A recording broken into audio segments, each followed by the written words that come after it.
Grimthule here with another update. This one's going to be about item merging, the producer's letter that released today, and beta invites are going out as we speak. Good luck to anyone who gets an invite today.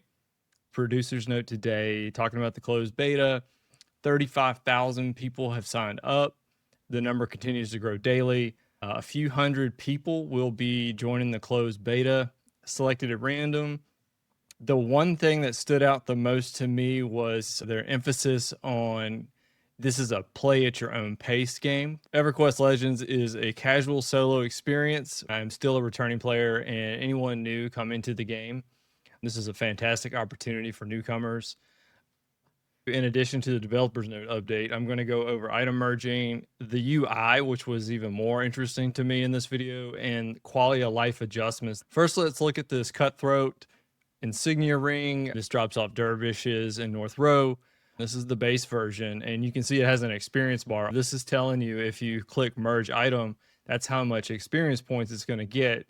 And that 1 out of 10 means it's going to be a +1 ring. Here you can see where they merged the item. It now says +1. You can see the stats increase by 1.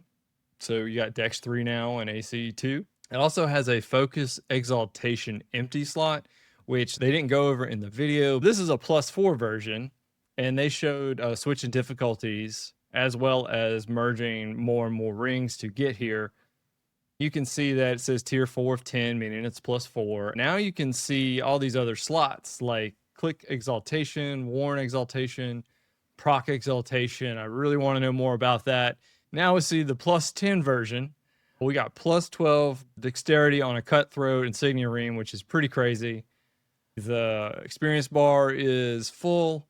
This is very exciting.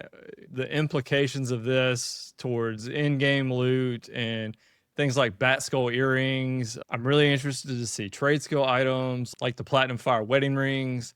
Already has huge HP. I'm wondering if you can merge those as well.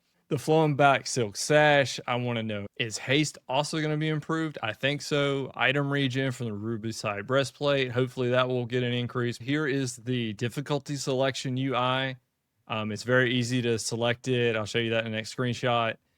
And you can see the players in your group and which difficulty setting they're in. And you can also see the select 29. Assumingly you get 30 seconds to pick before the menu disappears. And as you can see, the pick as group is grayed out. So if you were in a group, you could select that and then choose the difficulty level, and you all would go to that difficulty zone pick. Here you can see a very low resolution icon for difficulty 4. This shows up in your UI very clearly. Note the red color. I'm assuming that's because this is extremely dangerous. Here's what the advanced loot window looks like now. It has icons at the top and it has settings at the bottom that match the icons. In the chat, it automatically sold the mithril earring for 2 plat. So if you accidentally sell something, how do you buy it back? The loot store, I'm really interested in what's the difference between loot. I guess loot goes straight to your inventory. Store goes to maybe either your bag or your bank, which is kind of strange. Merge all makes sense. If you get multiple drops, perhaps you get 2 Dervish Cutthroat rings and it automatically merges them for you. Now the inventory screen looks a lot cleaner and a lot more classic vibe in this video than it did in the last video. I'm wondering if that's a Cloak of Flames and a Mystic Cone. You can see in the mount slot, there's a horse.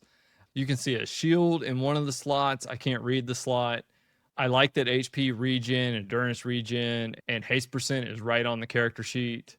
The die is still there. Key rings is there. I'm very interested in achievements. That'll keep me going for a long time.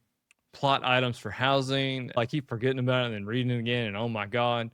Here's a clip of the hotkey bar, monk abilities, feign death, mend, the Shadow Knight harm touch, and leech touch. Since heading is there, I'm wondering if we have to actually level that or not. You can see all the different stances. I'm not entirely sure who would get those stances, but here they are. You can see Journeyman's boots as well as a mount. Here's the group UI element. I already like it way more than modern. So if there's nobody in your group, it barely shows up, but at least it's there. I really like this minimalist effort for the group UI element. Here we have the player and target window. I'm really liking this that they have the experience bar right on the player window. You can see the buffs are right under the player window. Now you can see your target window, and it has target built in, which is nice and clean. When you hover over the buff, you actually get a detailed description now. You can see the duration is permanent. You can see the mana reduction from gear, and you can see who cast a spell on you. In this target window, you can see that the mob they're targeting is actually a cleric and rogue. There's also a buff showing that is clearly a cleric buff. In this screenshot of the chat, you can see that there's an athletics skill that's being leveled.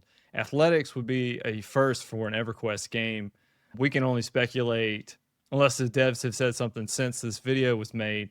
Thanks for watching. Thanks for listening. I'm Grimthule, and I'll be making EverQuest Legends content, guides, and whatever comes next. I'm going to be here for a very long time. If you enjoy my content, consider contributing to my Patreon or find me on Discord. The links to Discord and Patreon are in the YouTube description.